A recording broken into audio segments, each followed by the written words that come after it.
Our Hiligaynon word for the day is balikid. Balikid.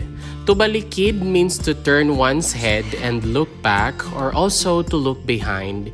It also means to revert to or be concerned about or have one's mind engrossed. Balikid. Balikda siya.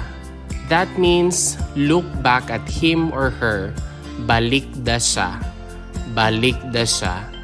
Hindi ka magbalikid sa simbahan.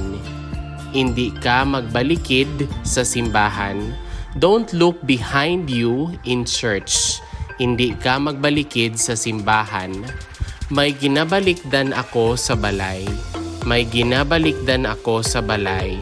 I have something at home that engrosses my mind, that turns my thoughts towards home. May ginabalikdan ako sa balay. Ibalikid ako anay sang akon mga bata.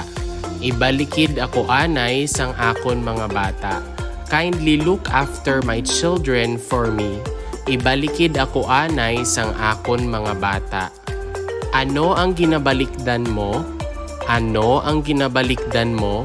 What makes you thoughtful, or what is on your mind? Or it can also be, what are you concerned about? Ano ang ginabalikdan mo? Ano ang ginabalikid mo? Ano ang ginabalikid mo?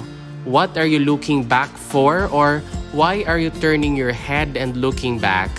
Ano ang ginabalikid mo?